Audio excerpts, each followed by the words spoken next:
The arrival of the Zarkonian Armada. The vast emptiness of space was shattered by the sudden appearance of hundreds of alien warships. The Zarkonian Armada emerged from hyperspace, their sleek, biomechanical vessels glistening under the light of Earth's sun. Admiral Krell, the supreme commander of the Zarkonian forces, stood on the bridge of his flagship, his four eyes narrowing as he surveyed the blue planet before him. Pitiful, Krell sneered, his mandibles clicking in disdain. This is the homeworld of the species that has been giving the galactic hegemony so much trouble. It looks utterly defenseless. His second-in-command, Sub-Commander Vex, approached cautiously. My lord, our long-range scans indicate minimal orbital defenses and a primitive space presence. The humans appear to have only a handful of armed satellites and a small space station. Krell's exoskeleton rippled with amusement. As expected, the reports of their military prowess must have been greatly exaggerated. Prepare the invasion force. We'll make short work of these primitives and add their world to our empire. As the Zarkonian fleet began to spread out in attack formation, alarms blared throughout Earth's military installations. In the underground command center of the United Earth Defense Force, UEDF, General Sarah Chen stared at the holographic display with a mixture of awe and determination. They really brought their entire fleet, she muttered, her eyes darting across the sea of red dots representing enemy ships. Just as we anticipated. Colonel James Rodriguez, her tactical officer, stood beside her, his face grim. General, we're detecting over 500 enemy vessels, ranging from frigates to dreadnoughts. Our orbital defenses won't last 5 minutes against that kind of firepower. Chen nodded, her expression unreadable. They won't have to, Colonel. Is the Nemesis in position? Rodriguez tapped a few commands on his console, bringing up a new display. Yes, ma'am. The Nemesis is holding position on the far side of the moon, powered down and running silent. The enemy doesn't appear to have detected it yet. Good, Chen said, a small smile playing at the corners of her mouth. Let's hope all those tax dollars we poured into its stealth systems were worth it. What's the status of Operation Trojan Horse? All systems are green, Rodriguez reported. The bait is set. We're ready to spring the trap on your command. General Chen took a deep breath, her eyes never leaving the holographic display of the approaching alien armada. This was the moment humanity had been preparing for ever since they'd learned of the Zarkonian threat. Everything hinged on the next few minutes. Send the signal to the Nemesis, she ordered. Tell Captain Yates she has permission to execute Operation Trojan Horse. And may God have mercy on our souls if this doesn't work. As Rodriguez relayed the command, Chen couldn't help but feel a twinge of anxiety. They were about to go up against an alien force that had conquered dozens of worlds across the galaxy, and humanity's fate rested on a single ship and a plan so audacious it bordered on insanity. But as she watched the enemy fleet draw closer to Earth, General Chen knew they had no choice. It was time to show the galaxy what humanity was truly capable of when pushed to the brink. High above the Earth, aboard the Zarkonian flagship, Admiral Krell was growing impatient. Why haven't the humans attempted to communicate? He growled. Surely they must realize the futility of resistance. Sub-Commander Vex shifted nervously. Perhaps they are paralyzed with fear, my lord. Or maybe they're frantically debating surrender terms among themselves. Krell's mandibles clicked in annoyance. Enough waiting. Commence the attack. Target their primitive orbital defenses first, then begin landing troops in their major population centers. I want this planet under our control within the next solar rotation. As the Zarkonian ships surged forward, weapon systems powering up, none of them noticed the lone human vessel silently detaching itself from the dark side of the moon and moving into position behind their fleet. The trap was about to be sprung, and the galaxy was about to learn a valuable lesson about underestimating humanity. Operation Trojan Horse. Captain Elena Yates stood on the bridge of the UESS Nemesis, her eyes fixed on the tactical display showing the massive Zarkonian fleet. The Nemesis, humanity's most advanced warship, was a technological marvel. A destroyer-sized vessel with the firepower of a dreadnought, wrapped in layers of stealth technology that made it virtually invisible to enemy sensors. "All systems are go, Captain," Lieutenant Commander Raj Patel reported from his station. "The quantum entanglement drive is spooled up and ready. Weapon systems are hot, and our special package is primed for delivery." Yates nodded, her face a mask of concentration. "Excellent. Helm, take us in nice and slow. Let's not give them any reason to look our way until it's too late." The Nemesis glided silently through space, its advanced propulsion system leaving no trace as it approached the rear of the Zarkonian formation. Yates could feel the tension on the bridge, the weight of humanity's fate pressing down on every crew member. "Captain," the sensor officer called out, "the enemy fleet has begun their attack on Earth's orbital defenses." Yates grimaced. She knew those defenses were little more than a smokescreen, designed to keep the Zarkonians distracted. But she also knew that brave men and women were sacrificing their lives to buy the Nemesis the time it needed. "We're in position, Captain," Patil announced, "awaiting your command." Yates took a deep breath. This was it, the moment of truth. Execute Operation Trojan Horse. Fire the package. From the bow of the Nemesis, a small, unremarkable probe was launched. To any observer, it would have looked like nothing more than a piece of space debris. But as it sailed towards the heart of the Zarkonian fleet, it carried within it humanity's greatest weapon, and their greatest gamble. On the Zarkonian flagship, Admiral Krell was growing increasingly frustrated. The human defenses were crumbling faster than expected, offering almost no resistance. It was disappointing. "My lord," Sub-Commander Vex reported, "our forward elements have breached the orbital defense grid. Shall we begin landing troops?" Before Krell could respond, alarms began blaring across the bridge. Consoles flickered, and the ship's systems began behaving erratically. "What's happening?" Krell roared, his mandibles clicking furiously. Vex frantically worked his console, confusion evident in his multifaceted eyes. "Unknown, my lord. We're detecting some kind of energy surge spreading through the fleet. Our systems they're shutting down."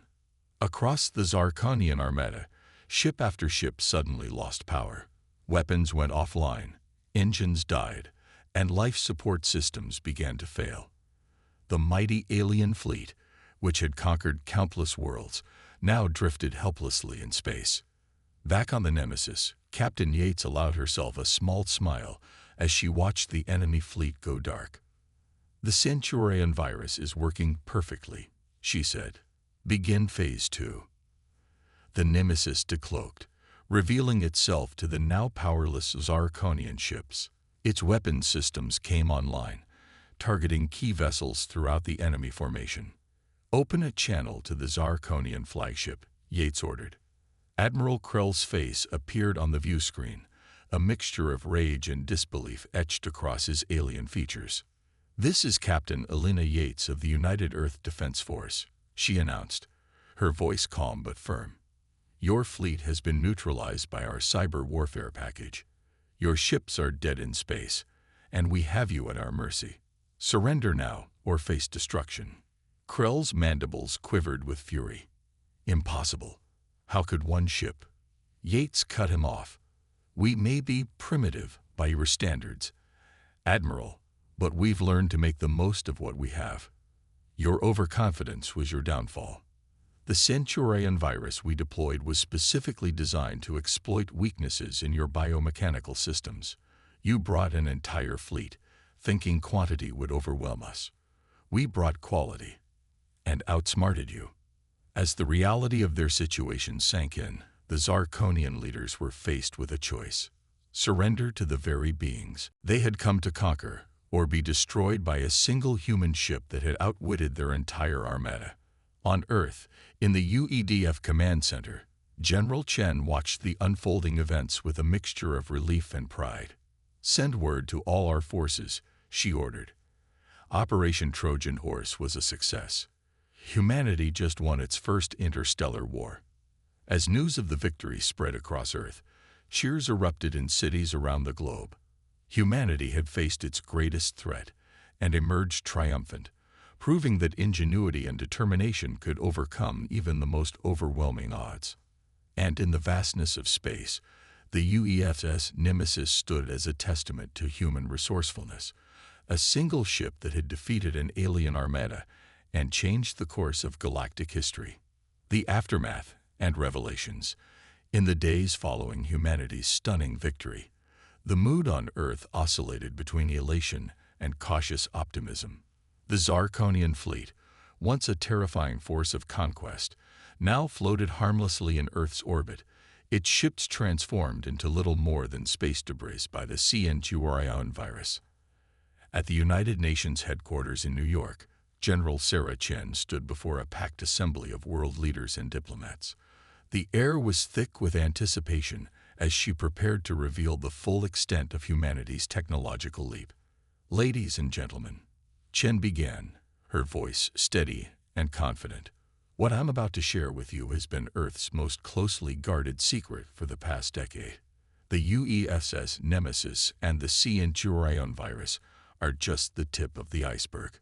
A holographic display flickered to life behind her, showing schematics of advanced technologies that seemed to belong in science fiction rather than reality. Since first contact with the Zarkonians 15 years ago, we've been preparing for this moment. Every nation, every scientist, every resource at our disposal has been dedicated to one goal: ensuring humanity's survival and independence in a hostile galaxy. The assembly murmured in surprise as Chen continued her revelations. The Nemesis isn't just a warship. It's a mobile research and manufacturing platform, capable of producing advanced technologies using resources harvested directly from asteroids and comets. The HFY virus. It's an adaptive AI, designed to evolve and counter any alien technology it encounters. In orbit, aboard the Nemesis, Captain Alina Yates was engaged in a very different kind of revelation. She stood in the ship's conference room, face to face with Admiral Krell, the captured Zarkonian leader. Despite his restraints, Krell's alien features still managed to convey a mixture of anger and begrudging respect. "I must know," Krell clicked, his translator converting his alien speech. "How did you manage to develop such advanced technology in secret? Our intelligence suggested your species was centuries behind us." Yates allowed herself a small smile. "We had help, Admiral. Not all species in the galaxy agree with the hegemony's policy of conquest." Krell's four eyes widened in surprise. "Impossible. No race would dare defy." "The Arcturians," Yates interrupted. "They've been quietly guiding our technological development since we first detected your approach to our solar system. They believed we had the potential to challenge the hegemony's dominance. And they were right." Back on Earth, General Chen was concluding her address to the UN. "We stand at a crossroads," she said, her voice echoing through the chamber. "With the technology at our disposal, we could easily become the very thing we fought against. But that is not our way. Instead, I propose we use this opportunity to forge a new path, not just for humanity, but for all sentient species who desire peace and cooperation." As Chen's words were broadcast across the globe, humanity began to grapple with its new reality. They had won their first interstellar war, but the real challenge lay ahead, shaping the future of galactic politics and proving that humanity's ingenuity could be a force for good in the universe. On the Nemesis, Captain Yates was having a similar conversation with Admiral Krell. "Your hegemony's days of unchallenged rule are over," she said firmly. "But we're not interested in replacing one tyranny with another. We're offering you and your people a choice. Join us in building a more equitable galaxy, or face the consequences of continuing your conquest." Krell's mandibles clicked thoughtfully. For the first time in his long life, he found himself considering a future where cooperation might be more valuable than conquest. As the Nemesis orbited Earth, its advanced systems already at work repairing and repurposing the defeated Zarkonian ships, humanity stood on the brink of a new era. They had proven themselves on the galactic stage, demonstrating that sometimes the most powerful weapon isn't a massive fleet or advanced technology, but the ability to think differently and adapt.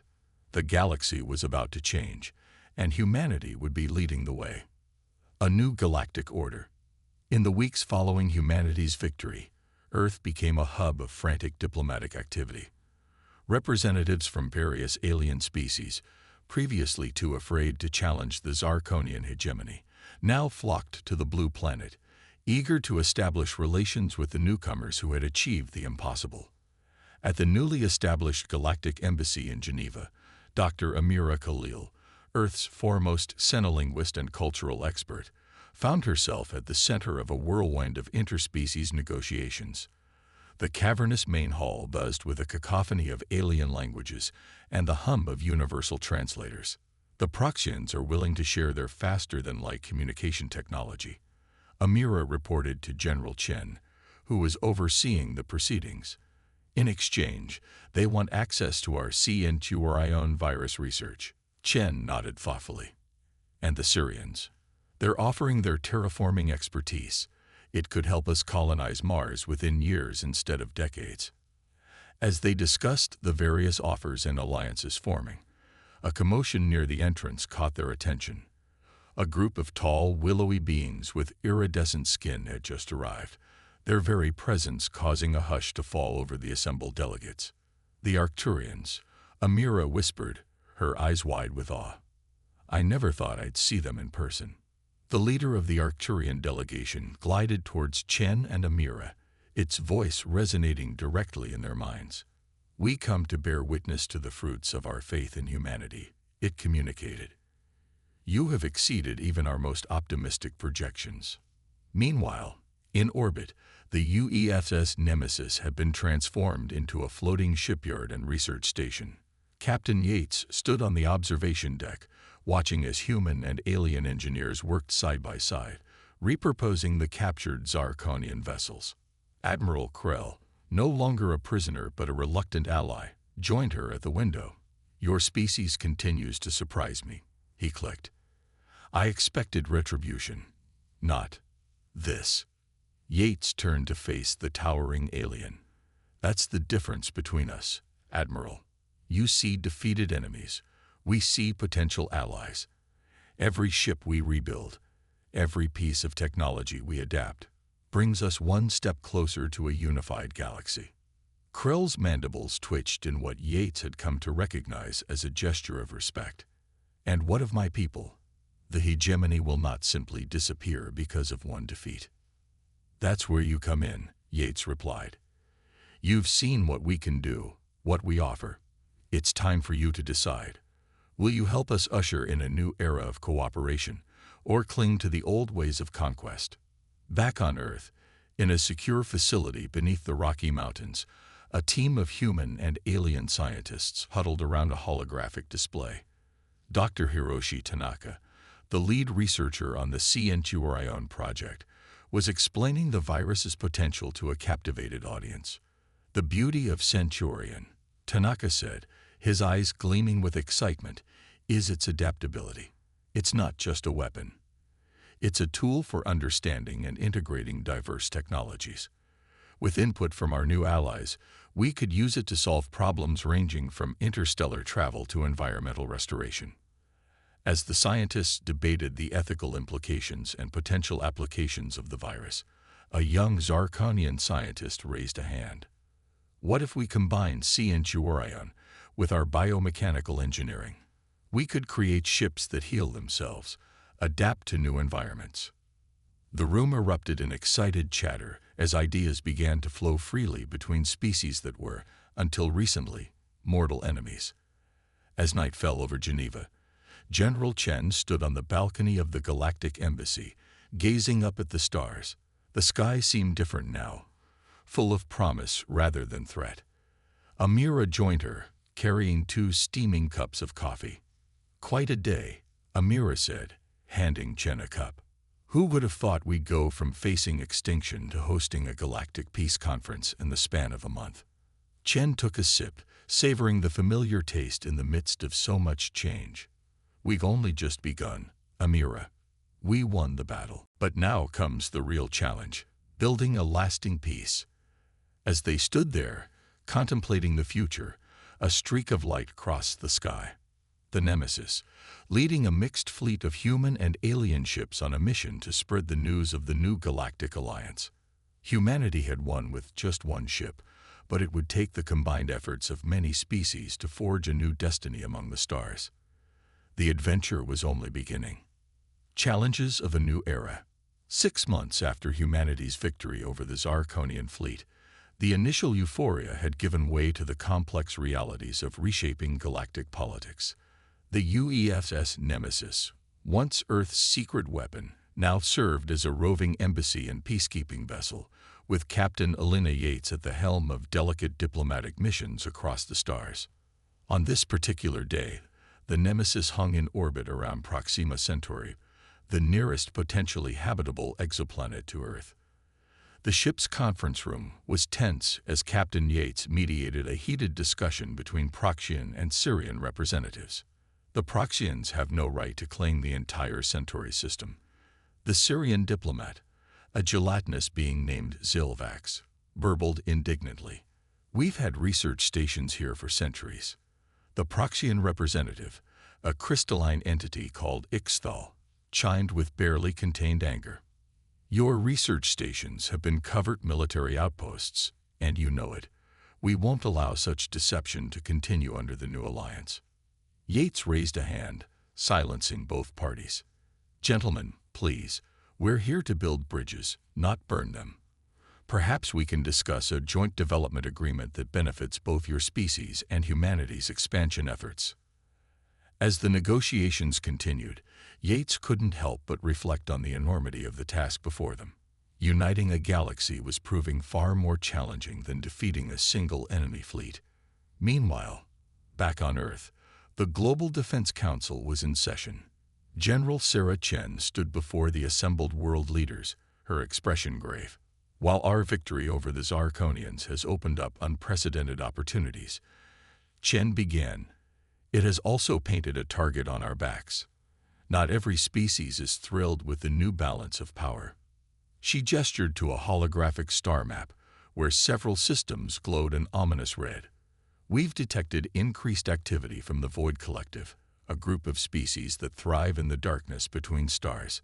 They see our alliance as a threat to their way of life. The council chamber erupted in concerned murmurs. Chen continued, her voice steady. We need to accelerate our colonization and defense programs. The Nemesis can't be everywhere at once. In the depths of the lunar research base, Dr. Hiroshi Tanaka and his team were pushing the boundaries of what was possible with the CN2RION virus. Holographic displays flickered with streams of alien code as human and extraterrestrial scientists worked side by side. We're close to a breakthrough, Tanaka explained to Admiral Krell, who had become an unlikely but valuable ally. By combining CN2RION with Zarkonian biomechanical principles and Arcturian quantum computing, we might be able to create a form of faster-than-light communication. Krell's mandibles clicked thoughtfully. Such technology would change everything. The hegemony fought wars over rumors of its existence. Tanaka nodded solemnly. Which is why we need to ensure it's used for the benefit of all, not as a weapon. As the day wore on, challenges continued to mount. Reports came in of skirmishes on the fringes of known space, resource disputes on newly colonized worlds, and cultural clashes as different species attempted to coexist. On Mars, where terraforming efforts were well underway, tensions flared between human colonists and a group of silicon-based life forms that had claimed the planet's subterranean caverns eons ago. Dr. Amira Khalil found herself dispatched to the Red Planet, tasked with negotiating a peace that would allow both species to thrive. As she donned her environmental suit and prepared to meet with the Silicon Beings' Elder Council, she couldn't help but marvel at how quickly humanity had gone from fighting for survival to shaping the destiny of worlds. Back aboard the Nemesis, Captain Yates had finally brokered a tentative agreement between the Proxians and Syrians. As she watched the representatives depart, her second-in-command, Commander Raj Patel, approached with a concerned look. "Captain, we're receiving a distress signal from a human colony ship near the Oort cloud," Paddle reported. "They've encountered something." The message cut off, but what we received doesn't match any known species in our database.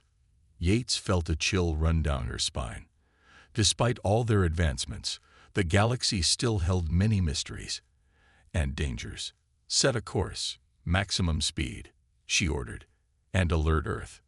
Tell them we may have first contact with a new race." As the Nemesis leaped into action, hurtling towards the unknown, humanity's greatest adventure continued to unfold. They had won their first galactic war with a single ship, but maintaining peace, exploring the unknown, and shepherding a new alliance of species would require all their ingenuity, courage, and compassion. The stars awaited, full of both promise and peril, and humanity was determined to meet the challenge head-on. The edge of the unknown. The UEFS Nemesis dropped out of FTL on the fringes of the Oort cloud, its advanced sensors immediately scanning the area for signs of the distressed colony ship. Captain Alina Yates stood on the bridge, her eyes fixed on the main view screen as it displayed a sea of icy comets and debris. "Any sign of the horizon, Mr. Patel?" Yates asked, her voice tense. Commander Raj Patel shook his head, his fingers dancing over his console. "No, Captain. But we're picking up an unusual energy signature about 500,000 kilometers off our port bow. It doesn't match anything in our database." Yates nodded grimly.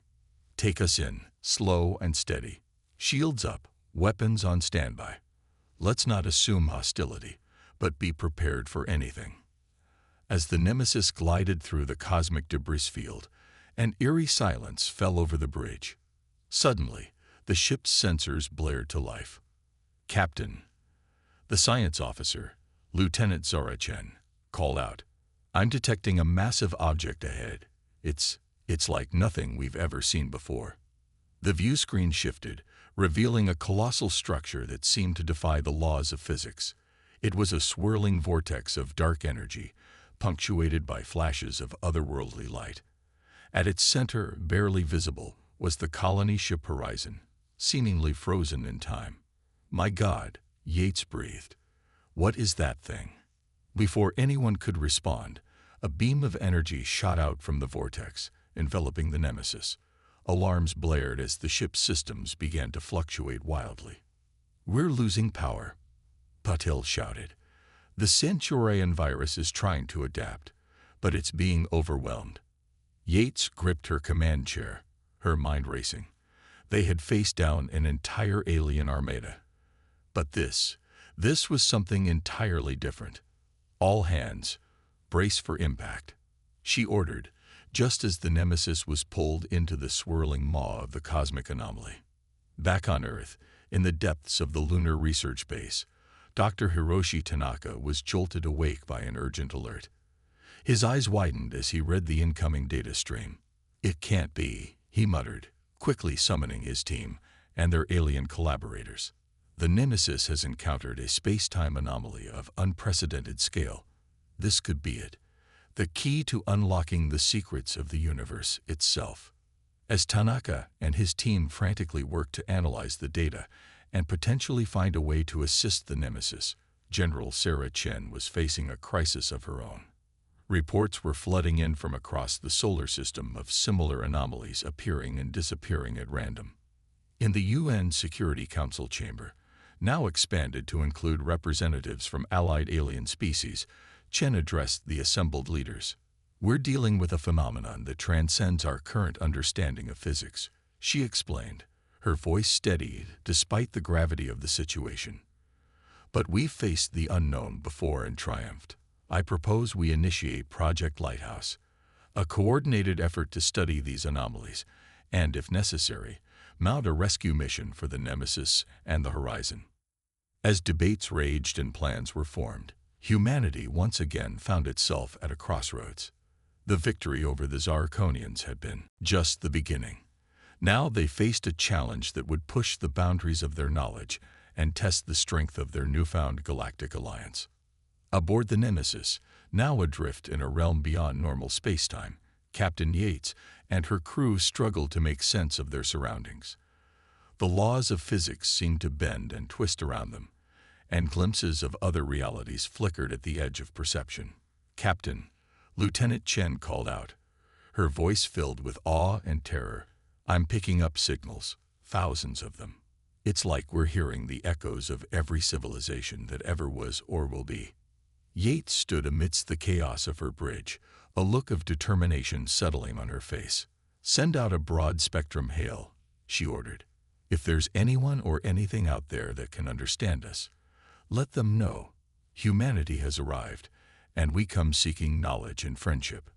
As the message pulsed out into the unknown, Yates couldn't help but feel a sense of irony. They had won an impossible victory with just one ship, and now that same ship might be the key to unlocking the greatest mysteries of the cosmos. The adventure that had begun with a battle for survival now stretched into infinity, promising challenges and discoveries beyond imagination. Humanity had taken its first steps into a larger universe, and there was no turning back. Cosmic Revelations.